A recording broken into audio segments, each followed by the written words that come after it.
Content warnings for this episode include alcohol and substance use, discussions of death, romance and flirting, food, and references to sexual entanglements. Life is pain. Oblivion alone yields peace. You call me stranger.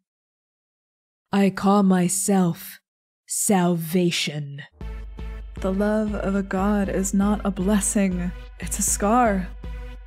How can I be the paragon of Mahu if I don't even know who I am? There's gotta be more to life than making mistakes and making up for your mistakes.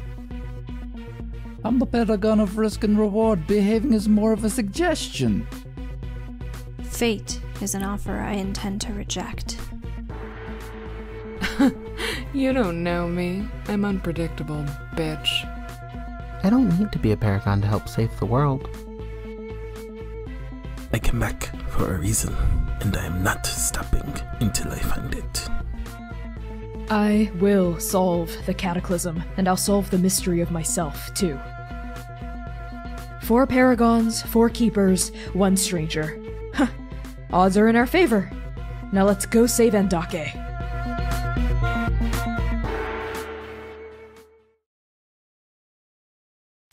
Hello, everyone, and welcome to this very special bonus episode for, you guessed it, look at what's happening in this UI over here. Do you know what's happening here?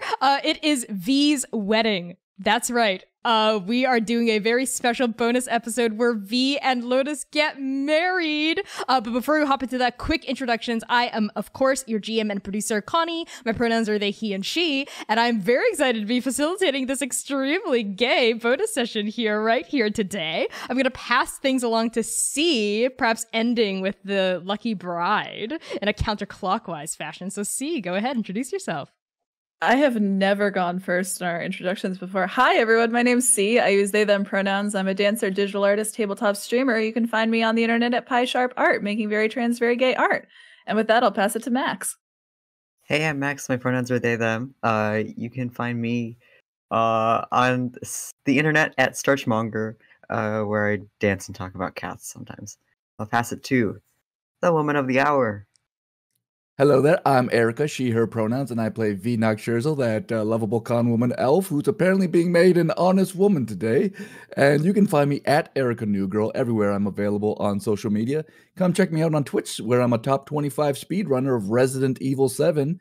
We like to have a good time. And with that, I will pass it back to Connie. Press X to doubt if V will be made an honest woman tonight. Press X to doubt, because I doubt heavily. So yes, without further ado, is that a pun? Do you do ados during weddings? Is that a thing? What am I thinking? As someone who's been married before, no, you do not. Okay, do never mind. Ados. Well, you do the ado. Anyway, without further ado, let's hop right into the wedding ceremony. Yay! We open on a bar stool. A weathered wooden bar stool with a deep velvet plush covering. But that's not what we're focusing on. Not at all. We're focusing on the wooden bottom of this bar stool, where we see initials carved into the bark. Old, weathered initials, several decades old. V-N. Heart. L. And as we pull out from these initials, we hear, I think, like music playing. The smell of alcohol begins to suffuse our nostrils. We see the glowing, warm, crimson light of various lanterns strung on string all around the drunken crane.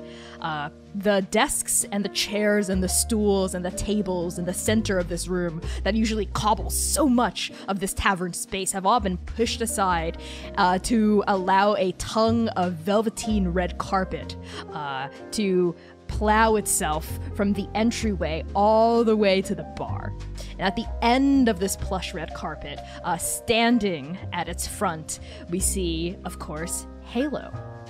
the Dream Touched, the official prophet of the slumbering palace, looking extremely out of sorts, I think. She's dressed in these beautiful, deep sapphire robes, her pale pink and white horns curling up to form like almost like a full moon shape, a halo, if you will, coming out of her forehead, dressed in extremely beautiful ceremonial garb. I think flanked by compared to her dirtiness of the drunken crane, but she has like a smile plastered on her face as she's looking over the festivities. And before we focus on the two brides standing in front of Halo, we're gonna do a quick sweep over the interior of the drunken crane. We pan over to Rev in one corner, sort of leaned up against a huge wooden barrel of Chulongan beer. And those who don't know her would see like a very stony, chiseled, sort of like gray-skinned face with one golden eye, one black eye, very sternly looking out over the wedding ceremony. Those who don't know her might even think she looks upset. But those who do see the softness just sort of like breaking down at the edges of her eyes and the slight curl of a smile on her lips.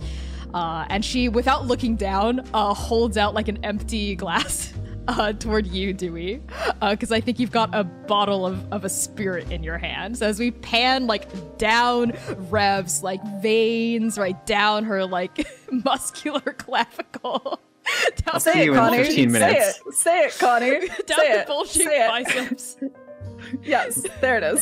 and her rippling abdominal muscles that we can see even through like her plated leather armor. We see Dewey Quirk standing next to her. Dewey, how are you dressed for the wedding, and how are you doing? You can just keep going on with Rev for another couple minutes. I'm done for now. I'm fine too. Dewey's wearing, I think, a little lavender button-up shirt. He's got like a little matching vest and dress pant situation. They're like, I think like a mauve. All Tell consumed... me that finished from Zhongping. Tell me. What? Yes, of course. I think Dewey went to return the other wedding clothes he had from Halo's wedding, and then Jumping was like, "Here, take these hand-me-downs from me," and this was among them. And he's just all consumed by refilling Rev's shot glass, which she seems to empty just like at an incredible pace. But she's fine. Yeah, she is. I mean, I'm not sure if you know if being undead affects her ability to get drunk or not. But right now, even though she's 4 shots in and the ceremony hasn't even started, she seems totally fine. She knocks another shot of Baizu back and like hands it back to you for a 5th shot. Yeah, I think Dewey holds the bottle away from him as he pours because the fumes are so strong. She looks down at you, like raising an eyebrow, and just sort of leans down and says, "You know, Dewey, it's a shame Manaya couldn't make it." Yeah, I think she would have loved to see this. I think so too, but you know, laws are laws. She's not 21 yet. Dewey looks away, a little bit panicked, but it's fine. Right, and we maybe like pan down to like the seam of like your pants to see like your ID sticking out. It says, "How old are you? What's your age?" I think he's turned 18 at this point, but Teen Dad Dewey real. His ID's just sticking out of the back pocket of his pants. It's canon now. It's That's a hard awful. GM move I'm throwing at you. We pan away from Teen Dad Dewey. We sweep across the wooden floorboards, right? Past this sort of like red velvet sprawl of the carpet to see one Oka Hien. Oka, how are you dressed for the wedding and how are you doing? Oka's doing well. They knew that there was going to be a wedding. This is not the one they were expecting to go through with, but you know what? Good for Vee. And they're in high spirits. I think they have like an unlit cigarette tucked behind their ear, and they're still wearing the circlet that they got coronated with because I think they don't know how to take it off yet. They keep trying to like take it off for bed, but the second that they put it down on like the bedside table or anywhere else that's not their head, it immediately disappears and reappears back on their face. So they're trying to get used to that because they truly, well and good, don't know how to take it off at all. And they're leaning back against one of the tables, and they have this like non-alcoholic like sugar beer in their hands, and they're kind of just smiling and watching Halo as she prepares for the ceremony. Cute. And speaking of which, we sweep back to Halo, who has this very tight smile on, as we see like her, like, I think she has a tail sort of like a lion. It's like a thin tail and then like a little puffball on top. And we see the tail sort of like moving back and forth a little anxiously, I think, as she's like hiked her skirts up just a little because like the floor is so dirty. And like the only part of the floor that isn't dirty is the part that the red carpet is touching. So she's very much like a beautiful little pale moth amidst like a fucking basement of horrors here. She turns her soft pink eyes upon Lotus, our first of two brides, and we see this red-skinned tiefling woman with this like huge like mane of like tangled white hair, currently done up in a very elaborate and beautiful updo, like that can rival too long in nobility, I think. She's got these like curled like ram's horns coming out of her forehead, except one is cracked and broken. And she has on wedding robes. Except hers, I think, are rather masculine, right? Like tailored kind of closer to her body, tapered down, almost in like a V shape with like a sash holding it together, and then sort of like almost like pantaloons like coming down to her ankles, and they're like a sort of like a dark black with like gold and silver threads through it. Very non-traditional, I think, for a Tulongan wedding, but there is a hint toward the tradition with a sigil on the bottom of her sash of a lotus flower, which is the crest of her own family, that you would be aware of, Vee. And she's currently turned and looked at you, Vee. Her head is like tilted to the side, and you see like a pin, crimson pins in her white hair to sort of like speak toward the traditional red wedding color of the brides. She smiles and looks at you. And now all eyes turn and fix upon Vee Scherzo as Vee. Why don't you describe to us what you look like and how you're doing? You can almost feel like this electricity in Vee's persona. She just, you've never seen her beaming or be so girly in most cases. The first thing you would probably notice is that her hair, which is always kind of wild with streaks of now purple and green in it, has been styled up a lot more. It's a lot more cleaned up. The undercut shave on one side is very clean. It's very swooped over and just shaped more. So it's not so wild, but it's a very clean and beautiful, and like it looks like it's really been treated very well. I think Vee has spent a few chips of gold for this day on her looks. She has makeup on that you normally wouldn't have ever seen her in. She's had these green and purple threads where Scott and Nectus kind of kept her sewn together in her trip to the nothing plane. But around her face, there's foundational makeup to make them pretty much, you don't see them on her face at all. And you can see sort of like green eyeshadows that are done in a very dramatic way. So her eyes, one green, one purple, are really, really popping even more so. She's got like this bright purple lipstick on, and sort of just like even more of, she's always had that like green shimmer, but now it's like probably glitter type substance on her skin, has like a nice touch to finish off her makeup. And she's wearing her normal Paragon clothes, but they have been extremely cleaned up and pressed and look very nice. And then over them are just a few purple and green sort of robe cords over that. She doesn't have any family crest or anything, but perhaps there's symbols that come from Jukai that are on sort of the bottom of these robes that you can see just like in a bright gold off of the purple and the green that you can see. And she's just completely bashful and so excited and girly right now. Oh my god, that's so cute. Yeah, Lotus is looking at you with such softness and such love just brimming in her eyes, shining in her eyes. She's ready. Are you ready? Every time V looks back at Lotus, she blushes a little bit more, but she's ready. Halo clears her throat, smiles, up at Lotus, and also up at you, because I think both of you are taller than her. And she says, "Thank you, everyone, for coming to this very special event. The wedding of Vee Noxerzo and Lotus. Sorry, Lotus, do you have a last name? Do you have a family name?" "Just Lotus." "Okay then, just Lotus. Before I give you your omens, let us first go to the respects. Lotus, if you would like to start us off." Yes, of course." And Lotus sort of straightens herself up, right? Like her back becoming very tight and upright like a rod. She looks down at you, her like full lips like curled in this like very soft smile, V, and she says, "First off, of course, blessings upon the slumbering emperor, lord of 10,000 years, daughter of heaven, dream blessed.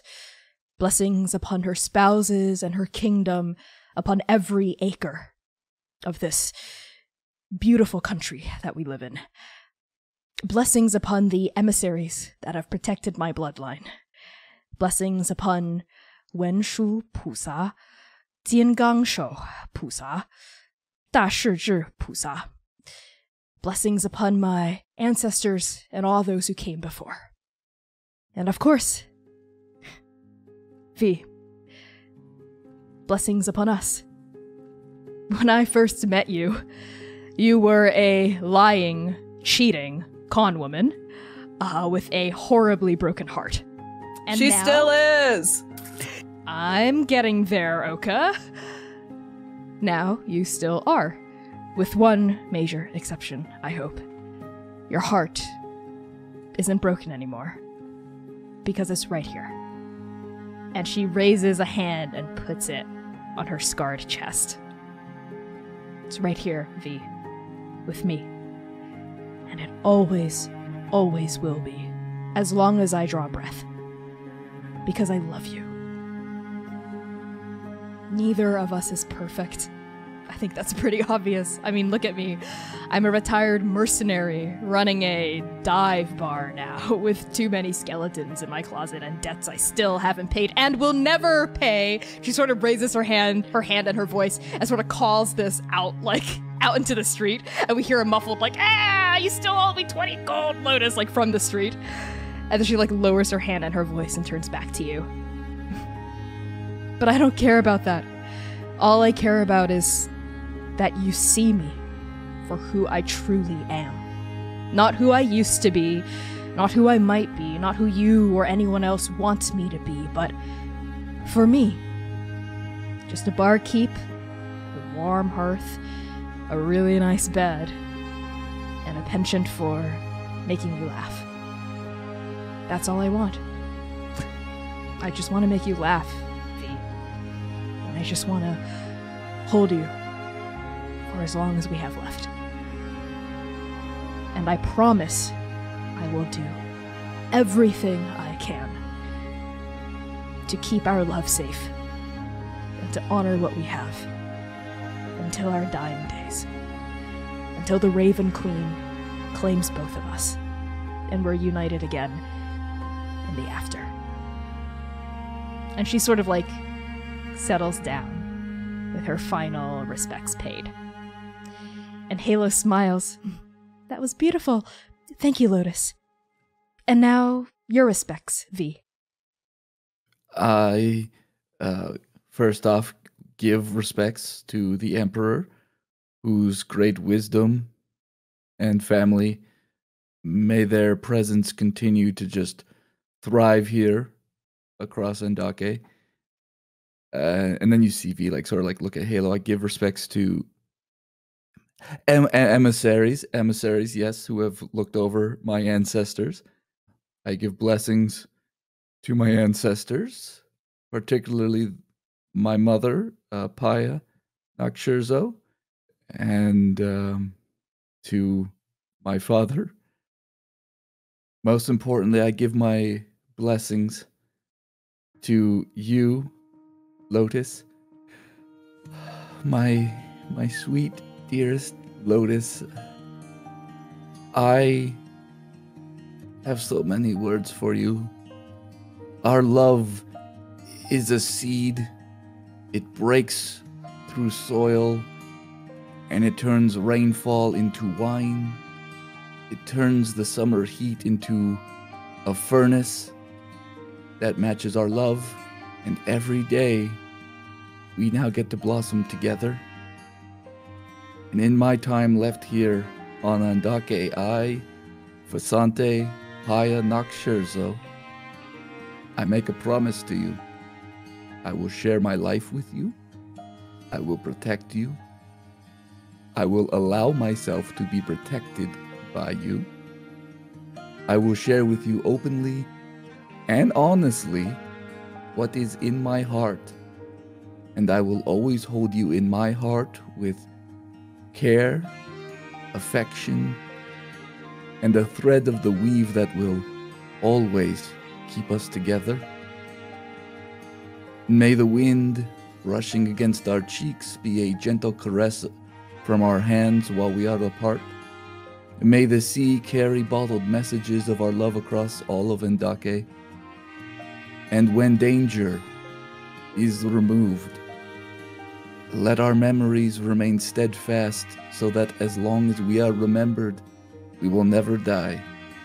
And so our love will remain forever. He spends a moment looking Lotus in the eyes, and then you just feel she turns back to Halo. Everyone hears just sort of like a muffled cough from Rev. Gay. Super gay. Super mega homo. Super homo. V looks back at Rev. Casts message, perhaps something that is not repeatable on the air, and goes Super back to mega looking at gay. Lotus. Oh my god. Halo smiles at that and says, "Oh, well, that was beautiful, both of you. Well, if you'd like to, you may now." And Lotus just leans in and she just kisses you, V. She sweeps you up like her hand on like the small of your back. She pulls you in, right? And she just leans in and kisses you and like dips you down a little bit. Do you let her? Oh yeah, V is just 100% just almost like becomes putty in Lotus's hands. Aw, so cute. And then like the music, which was sort of conducted by like magical motes of light floating through the air, like swells, right? As like Lotus keeps kissing you, right? You hear like clapping, right? Applause from I think Rev and probably also from like Dewey and Oka clapping and whooping and cheering along as the kiss occurs. Yes, confetti flies, magical confetti flies. Prestidigitation is cast probably by Halo as like little fireworks and sparkles go off as well. And the kiss, V, the kiss feels like it lasts a lifetime, as it's just you and Lotus and your friends and the music and the warmth of the drunken crane. And then eventually Lotus breaks apart from you, right, as confetti continues to go, right, and the music continues to swell, and Halo smiles and says, "Now, it's the time I'm sure you've all been waiting for." And Rev says, "The kiss wasn't what we were all waiting for." But Halo trucks on, unabashed. "It's time for the ceremonial reading of the marriage omens. It's not as ominous as it sounds, I promise. Now, Lotus and V, each give me a hand." She holds out 2 pale palms for both of you. And Halo closes her eyes and takes a deep breath. And the light, I think, in the drunken crane sort of dims. Like the lanterns, the warm fire from the lanterns sort of flicker and then go out. And everything sort of like becomes darker. And the only thing that's really glowing now is Halo. And we see like a circle of light appear on the halo-shaped horns of her head. And then bing, sort of rotting itself out of nowhere. All of you feel the weave sort of strum tight as this river of fate, this glowing, glimmering series of like shimmering dust begin floating through the air, streaming like a banner, like all around Halo and Vee and Lotus as well. And you all begin to see images sort of surface out of like the glowing motes of light, almost like little metallic sand granules being pulled into specific shapes and directions. And as the shapes begin to form out of the flowing current of destiny, Halo speaks, her eyes still closed, her voice sort of almost like booming all around this space. I see 2 cranes. And she opens her eyes, and we see that her eyes are just glowing pure white. And we see 2 cranes sort of manifest themselves out of these, like, glowing, moving banners of fate. 2 cranes. One slightly larger than the other. One of the cranes seems to be kind of crimson, and the other crane seems to be, like, purple and green, right? And they're sort of, like, flying next to each other out of, like, this river. I see 2 cranes soaring over the surface of a foggy river. The river of fate. They're in love. I think. No. I know. And we see the cranes continue to like fly and soar over this like spiraling cascade of light. I see mist up ahead. I can't parse what's past the mist, but the cranes fly toward it, unafraid. And we see these 2 cranes fly into like a dense wall of fog, and like as their forms disappear into the mist, like the glowing motes sort of like break apart and settle over every part of this tavern now. Like the dimness almost seems to like explode outward, and a warm light suffuses the entire interior again. And then Halo's brow furrows a little, and anyone who wants to can roll insight. Yeah. Oh, yeah. Hell yeah. I want to use this dice roller. Oh, yeah. Wait, I want to do that too. Here we go. Hey. Dude, you got an 18. Let's see. Okay. V, you got a 16. Do you have any modifiers for insight? Hold on, let me double check. I thought I don't. Let me just double check. Oka got a 10. Oh no, I do have +4, so that's an unnatural 20. Whoa, okay. So maybe Oka, you're just not great at dream prophecy or any of this. You're just taken away by the light show here, the very pretty light show, let's say. I think Oka kind of like their head bobbles because they like just immediately fall into the dreamscape instead of being able to parse it. So they like almost fall asleep as the prophecy is being read out, I think by accident. Do you like snore awake as it starts to end? Like, wait, what was the prophecy?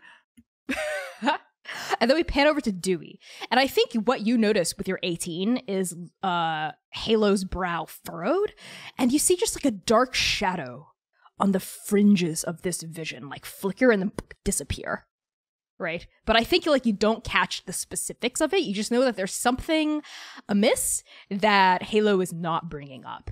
Indeed, as the dream sort of disappears and light sucks back into the lanterns and whatnot, Halo just sort of smiles as her like horns also stop glowing, and she says, well, now, time for the banquet, no? But V, with your unnatural 20, you notice all this and you catch the specificities of that dark shadow. It's a raven. And this dark raven was also flying into the mist, but where it does, it sort of bores a hole through it. Like the mist seems to like wash away from where the raven enters it. And the raven seems almost to be chasing after the 2 cranes. And like its wing flaps are like causing the mists of uncertainty to wash away. But before you can see much more about what the raven's after, or why they're doing this, or what the raven represents, or what the raven's purpose is, the dream washes away. What do you all do? I look to refill Rev's glass again. How? How's she looking? Yeah, Rev is on her maybe 7th shot. She like lowers the glass to you. She takes it. She downs it. She slams the glass onto the ground and it shatters. And she says, "Another." So no sign of. Okay, cool. With your 18 insight, she's inebriated, right? Pleasantly tipsy, I would say. But there's something roiling under the surface of her like happiness and her jovialness, right? Something I think a little dark and a little withdrawn. Something that's sort of like hardening the soft lines around her eyes. It's not jealousy or anything like that. It's something else. She's bothered by something unrelated to this event. What are you up to, Oka? Oka surges forward, right? And just literally picks V up, right? And like spins her in one like huge circle. Don't run away from me. No, I was being spun spinning. around. Yeah, good. You're spinning. Good. It spins her around and then kind of puts her down, like claps her on the cheek. Oh, this is a long way away from the last time we were in here. At least nobody's crying this time. You've made me tear up a little bit, although I'll never admit it, for real. Proud of you. V blushes a little bit, and I think just like a very surprising hug back to Oka, like gripping real tight, like tighter than Oka would ever expect V to hug them. Oh, I think they're like shocked for a moment, because I don't think they've ever like hugged. And they kind of pause, and then they bring like 2 arms tight around her back, and like just kind of like cradle the back of her head, and they hug it out for a minute before Oka pulls away. Looks kind of up at Lotus, who I think is still right there. Take it away, Halo. And Oka reaches out for Halo. Yes, of course. And Halo like takes your hand, and maybe the two of you go off, and Lotus like smiles back down at you, V, and she can't stop touching you, right? Like she reluctantly let go when Oka swung you around in a circle and when the two of you hugged, but then now she's like touching you again. She's like holding you, like squeezing onto your waist, etc. And I think we see Rev also sort of walk over toward Lotus and you, V. And she sort of like, as she approaches, one hand on the back of her neck. Hey, congrats. Awkward. V, I think, goes over and gives a big hug, and not like an overdone amount, but like a kiss that is just like nice, but not like too long or overly done, and whispers, "I love you so much," and like visually like making eye contact to like make sure everything is okay before heading back over to Lotus. Rev smiles down at you, and you see like softness wrinkling her mismatched eyes as she looks at you. She kisses back with gentleness. Yeah, I'm okay. I'm good. Hey, let's enjoy the food, huh? And you can tell there's something she's not bringing up, but you also know she's telling the truth. And the thing she's not bringing up, again, like with Dewey, you can intuit is mostly unrelated to the wedding itself, and is not about like jealousy or insecurity. It's about something else that's probably like, magically related or like disaster related or something to do with the prophecy that you just saw, right? Mm-hmm. V is definitely like looking at Rev and doesn't know if she should broach the subject. Like she's kind of like stuck between like, she wants to just be like, "Oh, Lotus," or like, "Okay, Rev, what's going on?" It's kind of apparent perhaps to Lotus that V seems to be concerned about Rev. Lotus sort of crinkles her brow, looks up, like raises her chin to look up at Rev and says, "Everything okay? Really?" Yes. It's nothing to do with this. Please, it's your wedding night. Enjoy it. Let's eat food. Let's drink. Let's make merry. We'll talk about, it's Paragon stuff. We just have to form a plan for what we're going to do after too long. That's it. That's all. We'll talk. Yes, but you're right, Rev. Tonight, it's about me and Vee. And Lotus sort of like brandishes her arms out and she says, everyone, please enjoy the food, enjoy the drinks, alcoholic and non-alcoholic. And she sort of like gestures toward, I think, the tables, which are like laden with like pub food, right? Like real greasy dumplings and noodles, and also like big bowls of like shark fin soup and like just huge things of fresh vegetables, like boats of fish and whatnot. And it's just delicious, and it's like weighing down the wood of the tables, and we can hear it groaning, right? Come on, please eat, enjoy. Okay, eats and enjoys. I think that they are like sitting at one of the tables. Probably with Dewey and Rev. You know, of all the people to hang out with, I think that is the correct option. And they're like, they've got dumplings, and they like keep like prodding Halo with their chopsticks, you know, like to like bother her a little. You're like, what? You've never been in a dive bar before? Stop talking with your mouth full of crayfish. It's delicious, Halo. Lighten up. Come on. Remember what we said? That you're gonna try fun, new things? Like eating this crayfish without cutting it into tiny, tiny little bite-sized pieces? Being clean is fun for me. Stop looking at me like that. Dewey and Oka have this thing where like Dewey's just like tossing entire dumplings into Oka's mouth. And then like stand up to Kelly to catch them with their teeth like an absolute monster, and they like rattle the table as like a like bottle goes like crashing as they do it a second time. That was a good one, Dewey. Come on. Listen, go long. Come on. Halo, you want to give it a shot?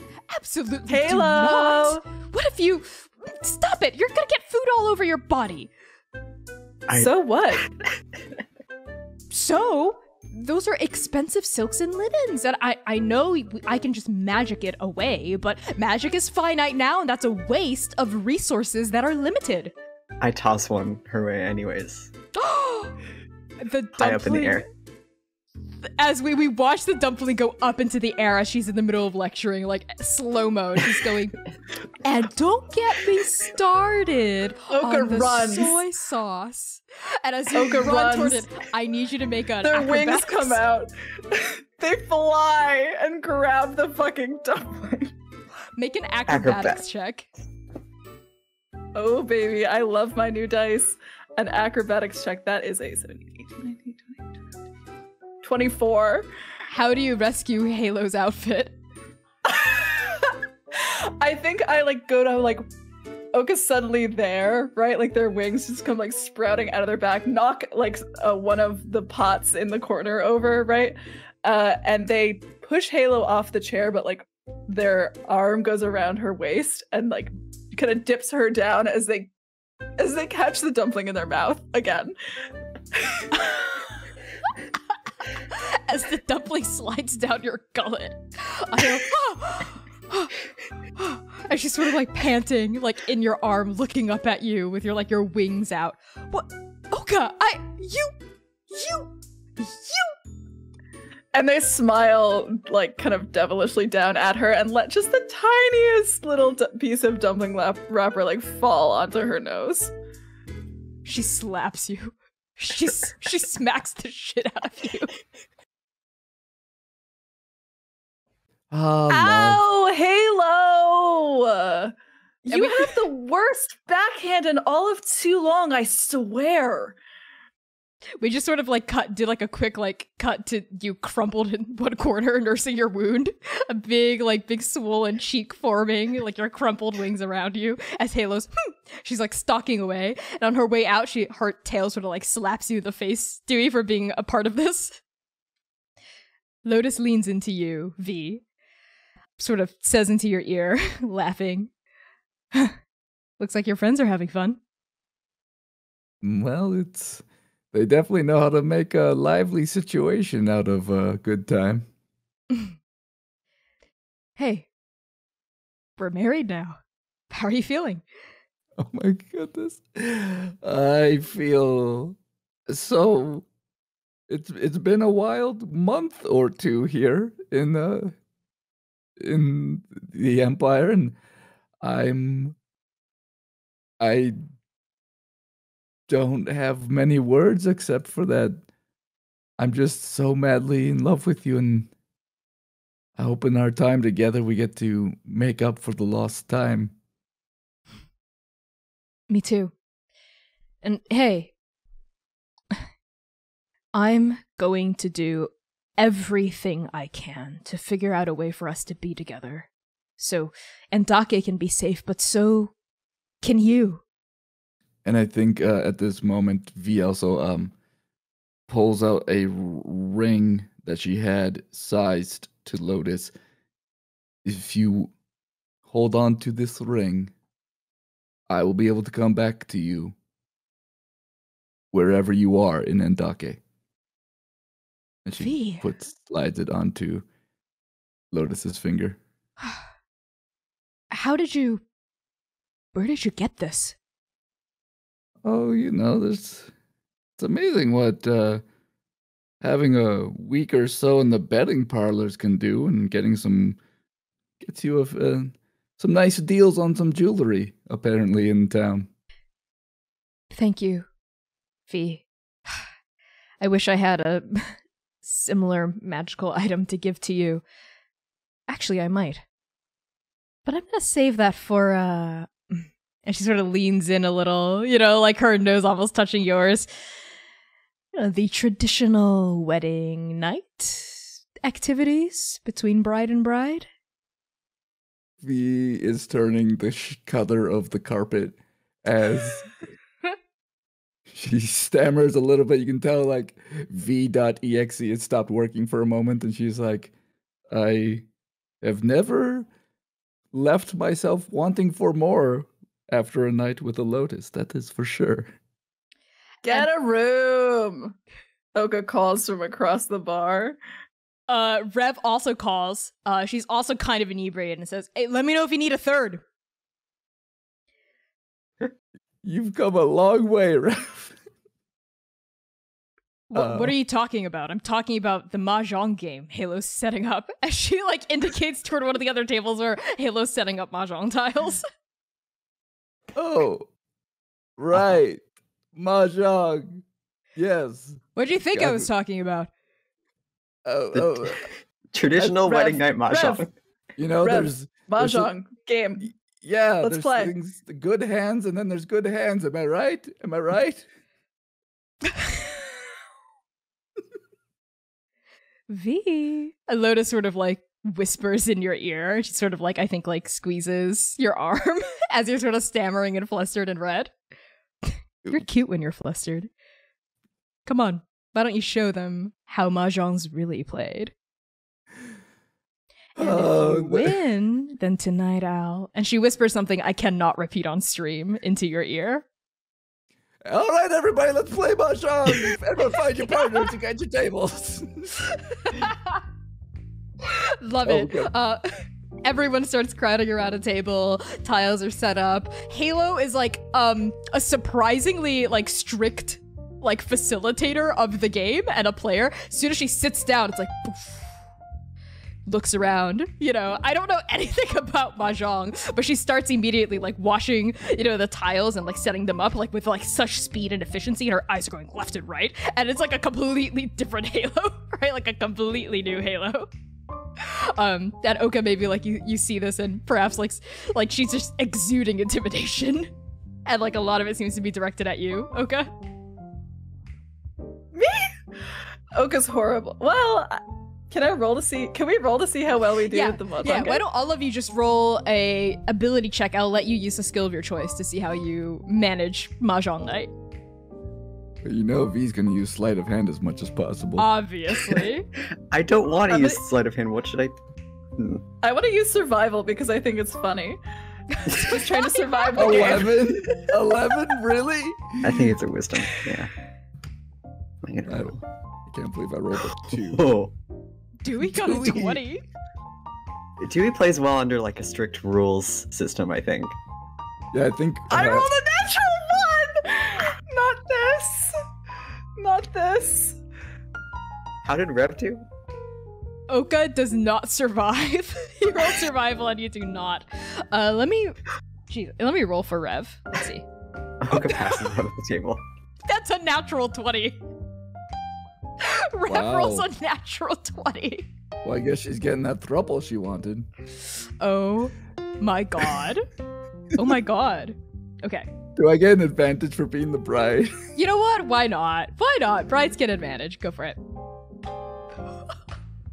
All right, well, that's an 18 at least. That's more respectable than the 11.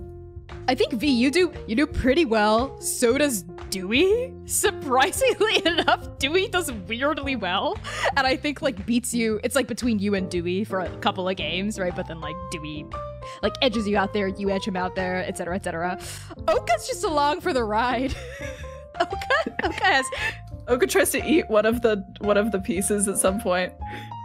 Yeah. Okay, it doesn't go in your mouth. Oka orders like a plate of sticky rice cakes, and they look a little bit too similar to the tiles. Take a big bite out of one. Oh my god, I love that. Yeah, you chomp right into the tile, and we all hear a crack as the tile breaks.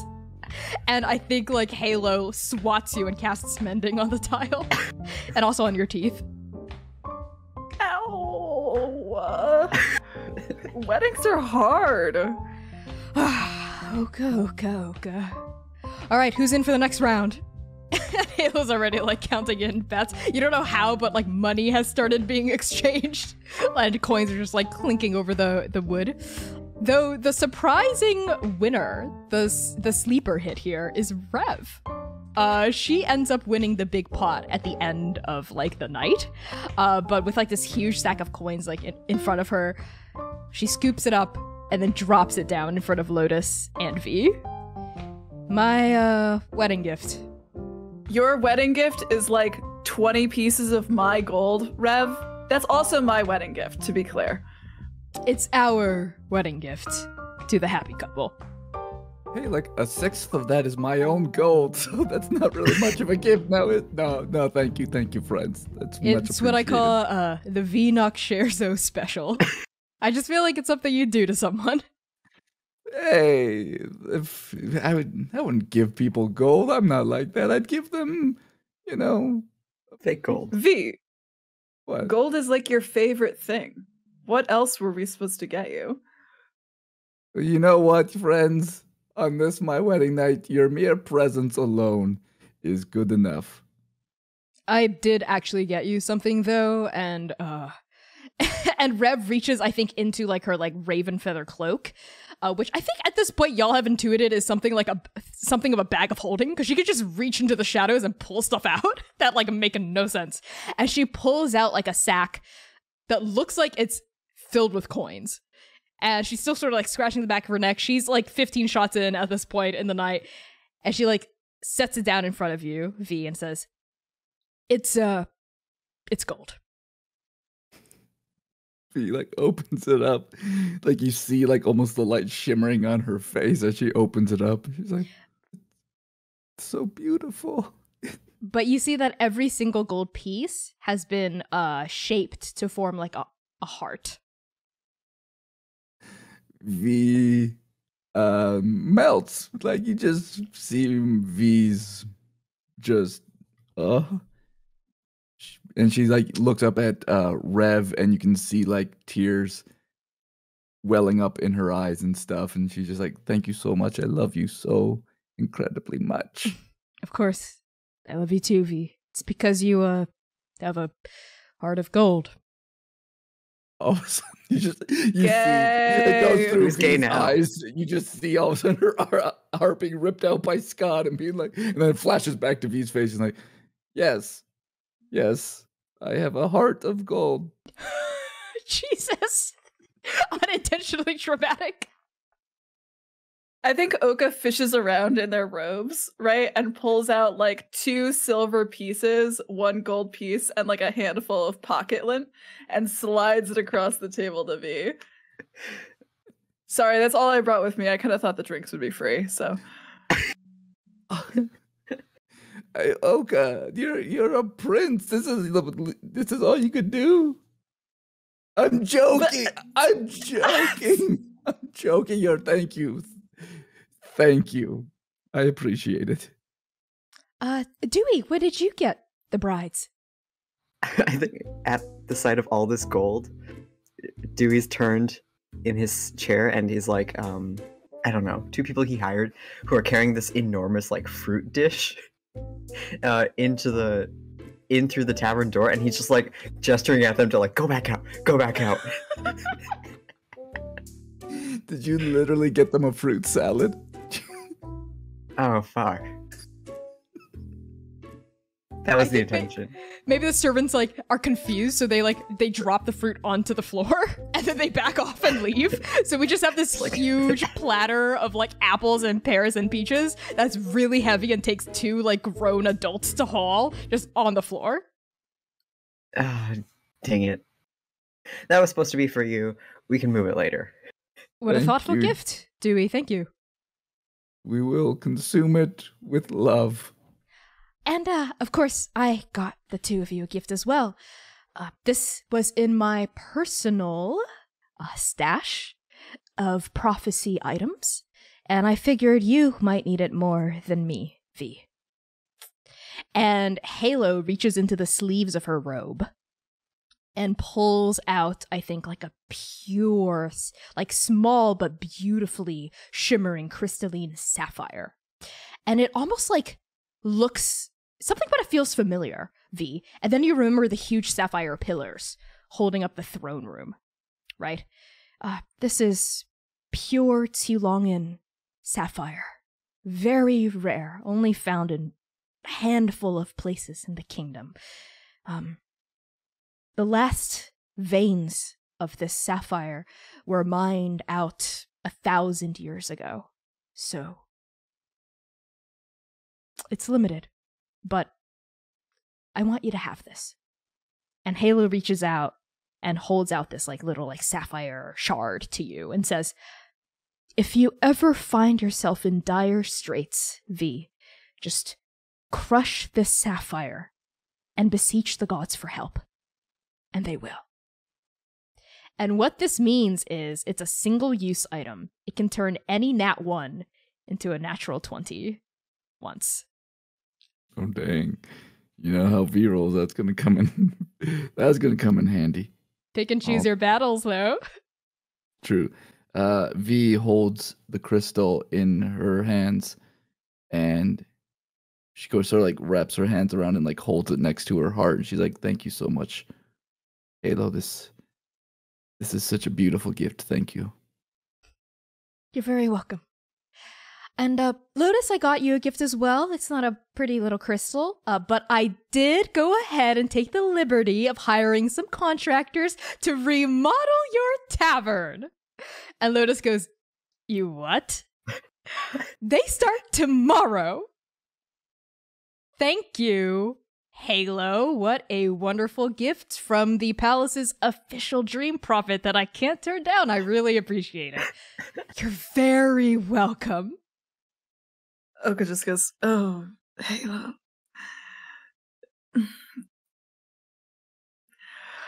Another round of Mahjong? Get ready to have your ass handed to you again.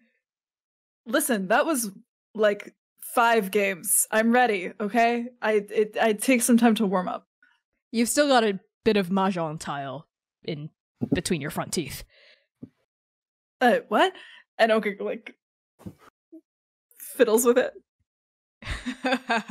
All right, next round. And like you all settle in, I think, for more Mahjong.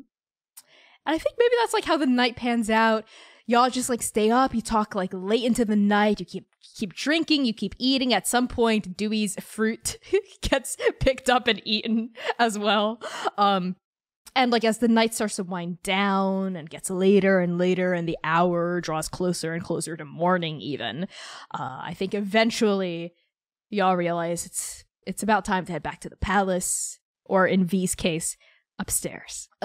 Halo comes up to you, Vee, and Lotus, and says, well, this has been so much fun. You know, I really didn't think I would have this much fun. Well, that's not what I mean. I just mean it's been a while since I've been with the common people. I mean, not in like a bad way. Just Halo, just say thank you and let's go. Come on. Okay. And she hiccups. She's a little drunk. And like some of her like beautifully coiffed hair is like a few strands are haywire, right? And like some of her dress is just a little loose because like she's just been drinking and playing mahjong and doing all this stuff. She goes, okay, thank you, Oka. She like grabs onto your arm and leans against it, you know, as like she has you lead her out. Oka already has had a hug with V and just kind of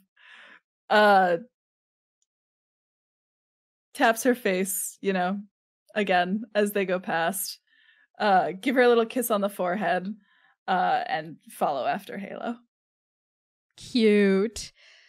Oka, I didn't know that weddings could be so much fun. I just assumed that all weddings would be like my wedding, which didn't even really happen. Your wedding was a violent encounter, Halo. They're not really supposed to be like that. Well, I know that, but Vee and Lotus seem to really love each other, and just in my experience, a lot of weddings aren't based on love. They're just based on what's best for the kingdom. Yeah, but ours was. Shut up! As she slaps you again on your way out. And with that, I think the prince and the prophet take their leave of the night. And I think we pan over to Dewey. Dewey, I think it's way past his bedtime. He's fallen asleep in one of the booths and is being roused by Rev, I believe. Yeah. Hey, Dewey, Cardew, bird brain. No, what? Hey, no, I don't answer to that, but what? But you did. So, joke's on you. Hey, listen. Vee and Lotus want some alone time. Oh, okay. You know what I mean? Okay. Yep. And he's All right. scrambling. Dewey, it was good to have you here, Lotus says, calling after you as you scram. It was such a lovely wedding. All the best to both of you. Have a good night. And he's heading out. Thank you for the Bye, fruits. Dewey. Bye, have fun. Be safe. Oh my god. Dewey, you scramble out, and that leaves Rev. Rev sort of gets up out of the booth, approaches you, Vee, and Lotus. This was a good wedding. I'm glad this happened. I'm glad the two of you were able to do this before, well, you know, everything. Yeah, it's with everything we have on the horizon, it's nice to have something nice happen once in a while. It really is. Sometimes in the wake of the cataclysm, I forget what it's like to have a normal life. This made it feel close to normal, so thanks for that. I think V goes in for like a hug and like a brief kiss, but then whispers into Rev's ears, "None of this would be possible had I never met you. Thank you." Of course, V. I love you. So we will talk soon. Tomorrow? Yeah, Maybe a few definitely. days. Yep, tomorrow. Just have fun, the two of you. Don't stay up too late. Yep, we have to be up and at 'em, ready to leave too long. Not for good, but for now. We'll be back, but we've got some things to do, so let's have the good times while we can, and before we have to start getting back to the reality of what's facing Andake. Exactly. But like I said, that's a problem for future, V. Have a good night. And, hey, Lotus. Take care of her, okay? And, don't break her heart. I would never. Promise. Rev nods, semi-awkwardly pats Lotus on the shoulder, and then heads off. Oh, look at her heading off. Cute! Her and Oka. No, I forgot. Yeah, Dewey just sitting Yeah, get out of here, dude. I'm getting out. And now it's just Vee and Lotus. Just the two of you, yet again, at the end of the line. Lotus looks down at you and says, "That was a lot of fun. I really like drinking with your friends." You know, surprisingly, that's one of the first times we've had a chance to just let loose and have some fun together. I've known them for almost an entire year now. Wow. You know what they say? Older you get, the faster time flies. At 110 years old, that's the last thing I need is for time to fly. I want time to slow down for a little bit longer. I know something that could help time slow down. Why, Lotus, I thought you'd never ask. Well, you did not win Mahjong, but I had a contingency plan for what to do in case you lost. Oh dear. Do I need to run in fear upstairs? I wouldn't say fear. Come on. And Lotus takes your hand and guides you. Working on it. Oh no, I'm stuck. Come on, me. I was stuck. Guides you up the stairs, up into a little landing, up a final flight of stairs into her private bedroom that you know so well. And at the foot of the bed, she smiles and she hugs you and then kisses you and says, "I'm gonna miss you, Vasanti. I really am, but I feel safe knowing I have this with me." And she touches the ring you gave her. And also knowing that I'll carry you in my heart forever. No matter what happens, no matter where you go, no matter where I go, we'll be with each other. Because we have this. And she takes your hand and she puts it on her chest. Vee closes her eyes for a moment and feels Lotus's pulse in her hand. I will do my best to check on you while I'm away. No, I can't come every day or anything, but I will try to once a week, every few weeks. I will come to visit you when I can. And I would love that. Now, about you losing Mahjong. And she sort of like flips you around and shoves you onto the bed.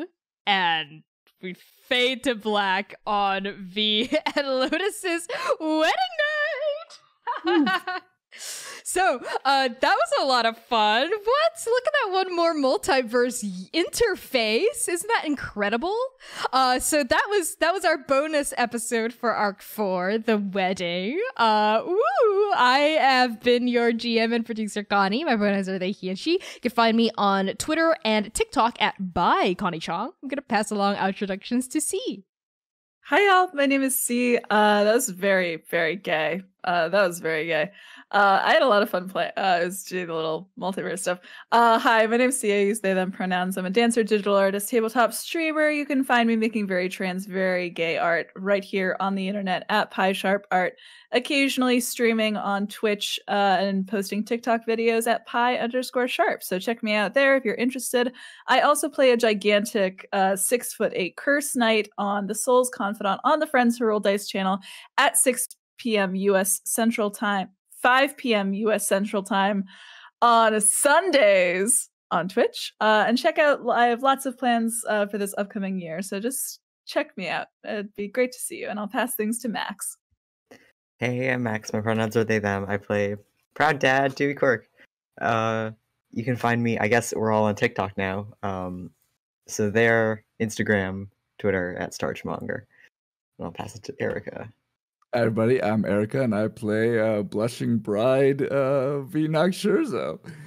Oof, it's a little spicy in here.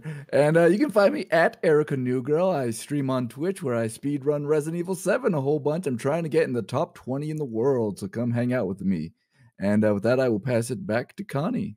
Yay! So just to bring us into this introduction, our main campaign resumes on Saturday, January 15th with our Arc 4 interlude episode, Potluck Special. We're featuring all 8 main player characters. That's Oka, Manaya, Dewey, V, Abiku, Ishtar, played by Austin, our brand new PC that has never before been seen on Transplanar in any capacity, as well as the Hounds of Mercy, of course, Sitlali, Gentle, and Jiran. We're so excited for this episode. I'm going to be GMing 8 people at once, which is something I swore I'd never do ever, but here I am breaking my own promise to see me juggle 8 PCs Saturday, January 15th at 7 p.m. US Central Time on Twitch. That's right. Starting with The Second Stranger in 2022, we are changing our streaming schedule to be 7 p.m. Saturdays instead of 3 p.m. Saturdays. So change that notification on your calendar, 7 p.m. US Central Time until 9:30 or something like that.